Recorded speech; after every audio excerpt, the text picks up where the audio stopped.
I'm Diego Cordovez with Adam Schoenfeld. Welcome to The Scoop, brought to you by Full Tilt Poker. We had part one with Mike Matusow. He had a lot to say, a lot of interesting new stuff.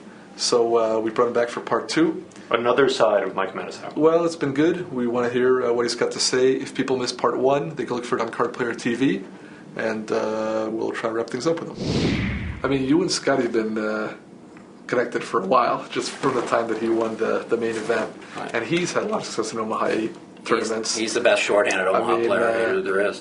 And but another thing too is that he's like a real short stack guy. I mean, same thing. He doesn't give up when he's low. Stack. So have you guys influenced each other in that? I always said me and Scotty were one of the two best short stack players in the world. You know, and I've always been. I know Scotty's having a rough tournament. I don't know if he's having a rough tournament because he's got personal issues. I don't know.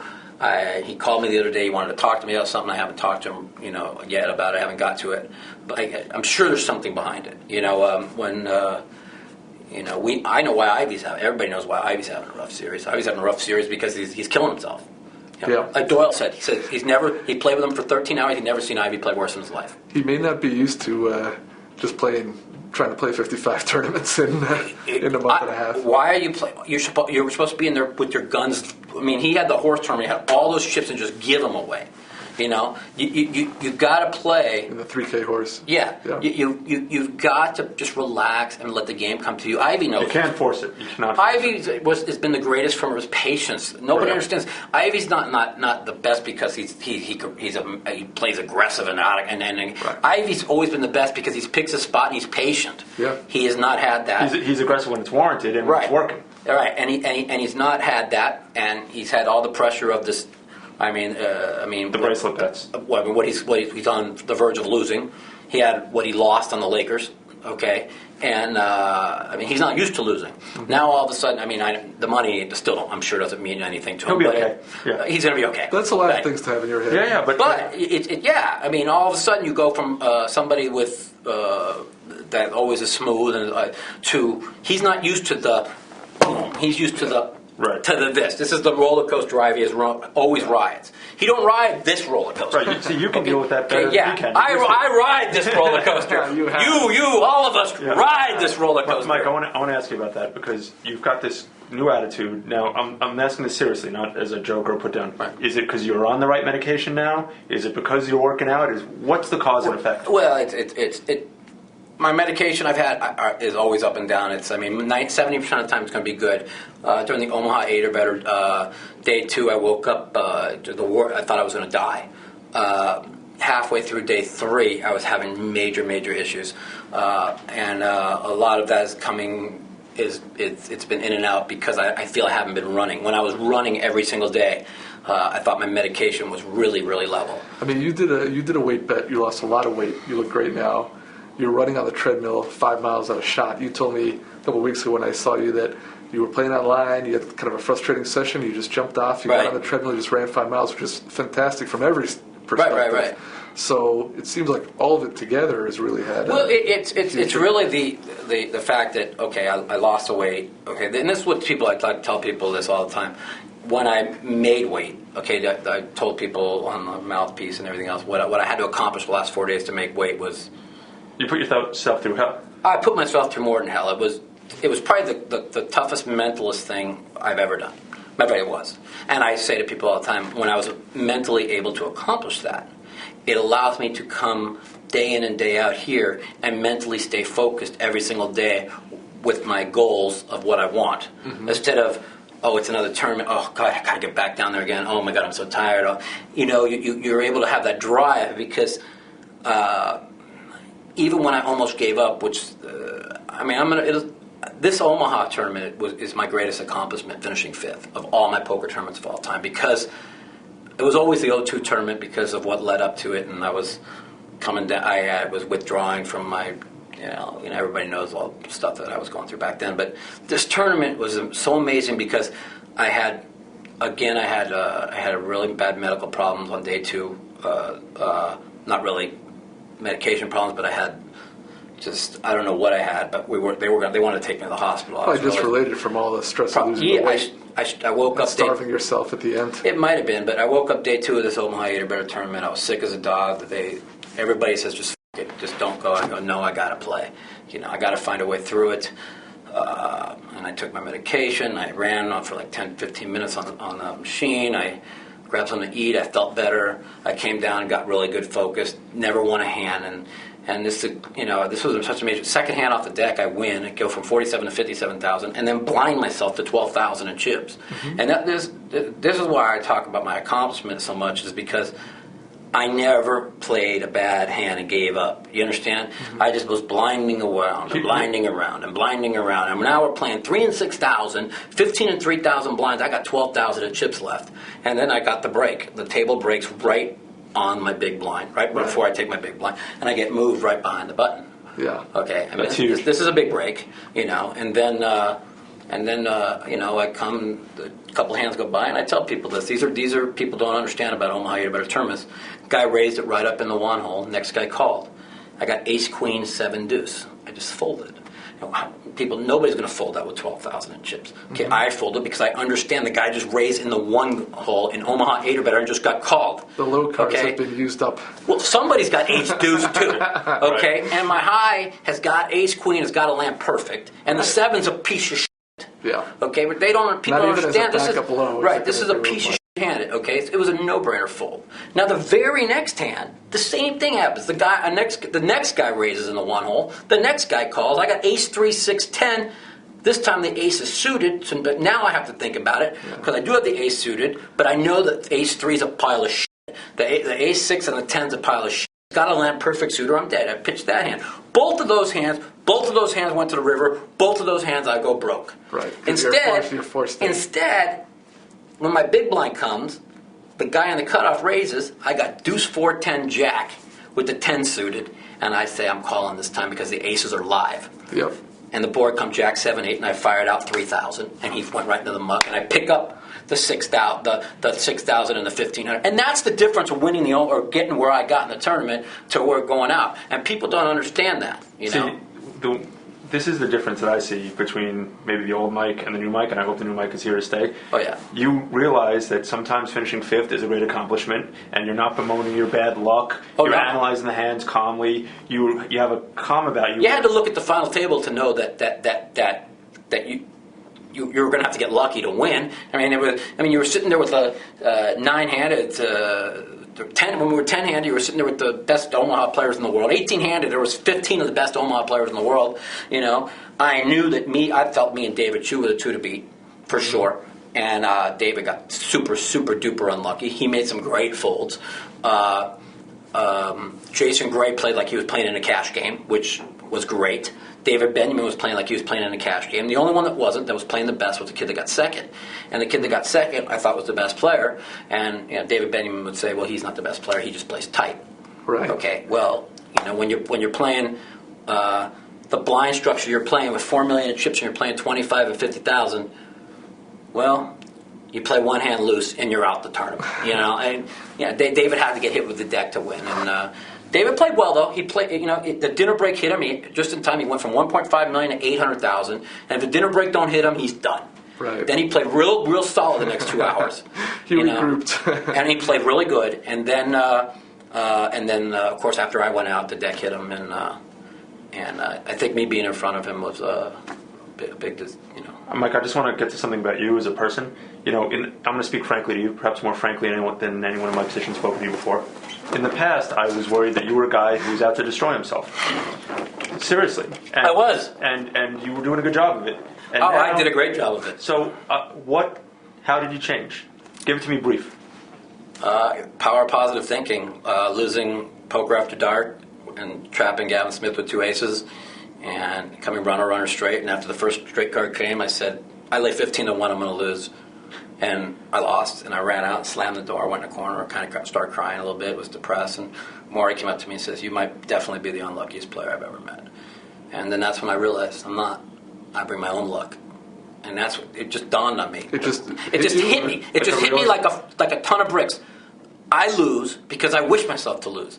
Daniel used to always tell me, "You're the most negative player I ever saw in poker." You're a negative person. Right. It's a self-fulfilling prophecy. So I told Maury, I said, I'm coming back Sunday, and I'm winning this thing, and there's going to be no more negativity. My girlfriend went out, and she bought me the next day. I got 7 books on the power of positive thinking. I listened to a couple of tapes.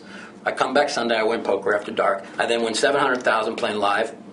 I accomplished my weight loss. I picked up my bracelet. No excuses. No excuses. Right. And it's never been, and ever since then, it's not, when I lose, like today, before I got here, I lost 8,000 on the line. I laughed. I took the first 4,000 I was playing in a cap PLO game. I put it all in with a wrap and a nut flush draw. I made the nut flush on the turn, and the board pairs on the river. He's got 3 pair. I lose to a 6-outer. I laugh.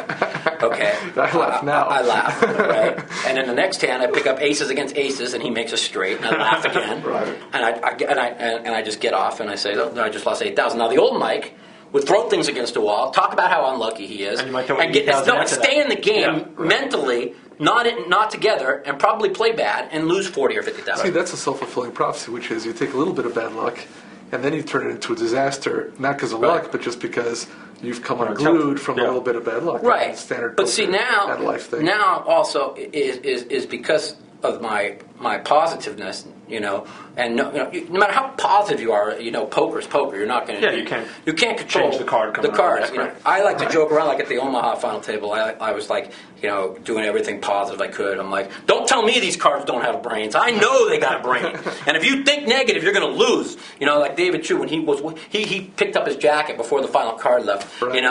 And he was just always thinking negative, and I knew he had no chance because he took a couple beats and was thinking negative. Where even when I had this many chips left, I was like, I'm going to win, and I would just triple up and double up and survive, right? And until that, if I would have won the one hand right after I tripled up to 540, I know I would have won. I had a thing last year. I mean, I'm a big believer in positive thinking, believe me, and why not? I mean, until proven otherwise. In the main event last year, I had a deep run, and I wish that I never had any lucky hand, that I was always just playing great, but I did have one key hand that was pretty lucky where I got all my money and I had pocket 10s against pocket aces. And the flop came all ragged, so really my only shot was just hitting one of the 10s or run a runner straight, whatever. And I was just sitting at the table, and then the turn card came and it gave me a double belly, and the player with the ace is already celebrating, they think nothing, and I was just sitting there, and I was like, it'll hit, and then hit right on the river, and someone at the table's like, you sat there like you knew it was going to hit, and I'm like, I was thinking it was going to hit. Well, now, if it didn't, then I leave. But I'm not going to start giving up before it's over. Even in the last hand, after I made the lay down, after I had tripled up, and then I lost the next hand, I had 275 starting the hand, and then we get it all in, and Toto had the ace king 6-7 on the ace 8 king board, and I had the ace queen 3-6, and there's no way it's not going all in. But he had 3 to a suit. They've hit the running low on me 100 times during this tournament. I'm just trying to catch it. Just give me my money back. I'll chop up those blinds there for 75, and now I got 350 again. And when the turn card came in Jack, okay, that was the only hand that I had no chance to winning like any part of the high. So now there's Ace King Jack out there, and I have Ace Queen. I was sure the 10 was coming. I mean, I was pushing that button. I wasn't even looking anymore for a low. Right. You understand the positiveness? I'm thinking, 10, motherfucker, 10. It's right there. There's a 10 there, and I'm going to win this tournament. There's a 10 there. See, and the thing is, That never would be me before. One thing about that rooting for the 10 is believing the 10 is coming isn't going to change whether it comes or not. Right. But it's going to change your entire outlook the rest of the tournament, the rest of the day. Right. That's the key thing. It sounds like it's not so much any person who's had a big influence on you, but these self-help books really have had a big impact on you. They have a lot. And the thing is when I lost out of there, I finished 5th. Was I pretty upset? I wasn't devastated like I've been in the past. Do I believe that I'm the best tournament Omaha 8 or better player in the world? Yes. Did I want to win my second bracelet and be the only one this year to do it? Yeah. More than you could even imagine. You still got a shot. Okay. Yeah, of course I still got a shot. Okay. When I got knocked out, did I doubt myself for laying down? Did he really have a wheel the hand before? Where I told myself he didn't, but I doubted myself, and maybe he did, maybe he didn't, and I kept hashing over that hand. Right. Okay. But believe it or not, when I finally left there, it was. I woke up the next day. I wasn't. All I talked about was how great an accomplishment it was. It sounds like now you're doing what people need to do, which is you're taking satisfaction just from how you're performing and not worrying about things you don't control. Exactly. I remember, you probably don't remember, but I remember when you were knocked out of the main event, you were very devastated. You'd done all you could do, and I was trying to say something to make you feel better. In 05 or 04? In the Raymer year. The Raymer year or the year after? No, the Greg Raymer year. Well, the reason, and a lot of people don't understand, like I said, like the reason why I was in tears and so devastated of the Raymer year is the fact that nobody knew about my personal problems. Nobody knew I was going to jail in 3 months for something I didn't do for 6 months. Okay, so I took my entire energy and put it in, which is how I used to always do, okay, which was my downfall all the time, which is put my eggs into one basket, and if I came up short, I just became the most negative David. Right, it was rock bottom because there was nothing else. It was rock bottom. So when I was so close and playing so good, and if he don't hit that flush, nobody talks about Greg Raymer winning the tournament. They talk about Mike Matusow having all the chips with 80 people to go. A third final table. Right. So, and anytime you talk to Greg Raymer, he'll always say that hand was the difference in winning the tournament. It was a huge, crucial hand. Both you guys had huge stacks, and both you guys played the hand correctly. I didn't. People want to go against me and say it was stupid because he had so many chips, but I played with the guy for 10 hours. And when he re-raised me, I knew what his two cards were. It's tough to... Let me tell you something. If I have 7-deuce offsuit, I'm calling his raise to pick him off. For people who don't know, you had the hand, he had a big draw, you were about even money. But I don't know he has that draw. I just knew he had ace-jack or ace-queen, and he shipped it in there, and I knew I had a pair, and I knew he didn't. And that was the whole thing. You knew, in terms of his range of hands, that you're ahead, or at worst you're about break even. I mean, in other words, you could have been way ahead. The sick part is, ahead. I never thought about way ahead. I mean, think about break even. I said, I know he's got ace jack or ace queen. He's 3-1 friggin' dog. He had the worst possible hand for your hand. But I didn't see the diamonds out there. That's the sick part about it. But no matter what, you got your money in the right spot, and he got his money in the right spot, as it turns out. But the one thing, and like I say, I'm sure you don't remember, but you were really hurting, and I went over. You were by yourself. And that didn't even beat me. I didn't even get knocked out of that hand. I know, but it knocked you down. Yeah. And you were very down. I went over because you were in, and I didn't want you to knock yourself out of the tournament. So I was trying to pump you up. I don't think I did much of a job there, but what I was trying to say to you was, you've done all you can do. You're playing your game. You're playing the right game. The results are what they are. Don't cry over the fact that something that you can't control went against you. Just keep playing well. You're playing great.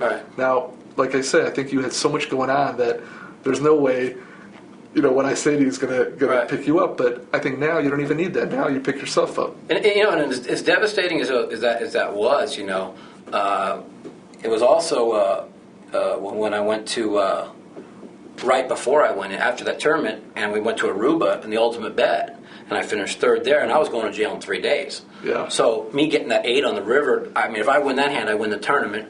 And no, I mean, people don't understand. Like I love to tell the story so many times. Is okay? Yeah, I got to go. I went into jail with $250,000 in my pocket. Okay, that's pretty good. I'm going to be in jail with a bunch of nobodies, and I'm still going to have $250,000 when I got out, right? You're probably the only guy coming from Aruba with $250,000. The great thing is that your head is right. You're obviously playing great. Everything in your life's coming together. So we can say with confidence you're going to have a lot of continued success. Yeah. Nobody's ever doubted your poker talent. Thanks, and it also warms our hearts. I mean, I'm glad to be here. And I before the World Series started, and after I won the weight loss bet, and I truly believe that I didn't know if I was wearing a bracelet. I didn't care. Everybody's like, just a year, come on. Well, I ain't going to wear a bracelet. Who cares? And I believe that still. I really have that attitude. Who effing cares whether you win a stupid bracelet at a stupid poker tournament, because that's all it is, okay? But, in this cliche of a poker world where they go by bracelets mean something, okay, so it means something. To me, what means something to me is, okay, I won the Deuce tournament. It's respected by a lot of peers. Yeah. I told everybody before this tournament happens, I'm going to do something spectacular, okay, something big. Now, when I won the Deuce was nice. It was nice to win. That's a big one. That's not just one of the 1,500. Okay, it's big, but now I just got a 5th in the Omaha. Let's see how big my big feeling was. And the main event's coming up. Because when I felt big, and I'm going to stick with that. And I'm going to say that I'm not done yet. No. And the main event, I mean, not too many guys have your record the last 5 or 6 years Listen, of that. if I ever get a chance in the main event, that's just a prayer from God. Because I tell people all the time that the amazing part is after 01, when I didn't win it and I let Carlos bluff me out of it, I was so devastated because I didn't feel I'd ever get another chance. Well, I was going to mention that after 01, you really broke down. You were really upset, and you said what I thought was right. You said, "This will probably be the only time in my lifetime I have a shot." Right. Who would know that you got a shot coming right Who would back? know that I had a shot 3 out of 5 years? And the thing is when you're coming up, and back in 01, I was more of a hold'em player than I am now. You know, I was just a dialed hold'em machine. And when I started playing from '93 all the way up to 01, you know, and the only thing on your mind is win the World Series Poker Championship, you know, and now you're sitting there with a shot to do it. And then, you know, you knew Carlos had nothing and you still folded. And nobody understands it took me months to get. I sat in my room and just devastatedly. And that's what we talk about, how I used to just emotionally let it just destroy me from within. And I have no problems, and that'll be in my autobiography, how I sat for as long as 6 months and up to 3 months without leaving my house, just crying every day about it. I mean, I was just devastated because rethinking that in one hand. Because I knew Queen it. 8. Yeah, I knew it, and so you know, to have had 3 chances at it, I mean, that's great. To be the only one of 2 people this decade to make it twice at the final table is pretty the way good. you're thinking your career yourself, you're going to have a lot more chances because you're going to be playing the next 20, 30 years. You're going to be around. It's going to be hard, man. You got to you know what you got to do? You got to draw good tables. You got to draw weak tables, and you got to just never play a big pot. I always talk about the fact that's the most underrated luck aspect, which is how could it be? It's everything. It's the whole. It's everything. Well, people don't even realize how huge that is. You get the right table, you can survive when you don't get any cards for a whole day. You either want to draw a table where you have an idiot that's going broke with King 10 and you've got trips and you guys both have huge stacks, or you draw a table and nobody puts a chip in the pot. I mean, so these are what you're going. So this is what you're going to have to do. And if you draw anything in between there, you're going to have to just work your butt off and hope that you hit lightning. In the main event, especially in other tournaments, but in the main event, if I'm at a tough table, I ask for a table change from the floor, you know, and get a softer table. Yeah, that's been key to success. Yeah, that's the old days. Mike, we really are rooting for you, and we know you're going to keep it up in everything. It all comes together for you. Well, I go on the record just because I like your show. I was watching it with Barry Greenstone yesterday. Actually, this morning I was watching it, and I'll go on the record to say that something else is coming for me for the World Series. What it is, I don't know. We'll look forward whether it's another final table, whether it's another cash. Something big, you said. I feel something big. I love it. Thanks, Mike. Thanks, guys. Thanks, brother. Good job, Mike. Thanks for joining us. Remember, the power of positive. Thanks for joining us on The Scoop, brought to you by Full Tilt Poker. Join us on Card Player TV. Write to us at thescoop@cardplayer.com, and keep thinking positively. Absolutely. Can't win without it.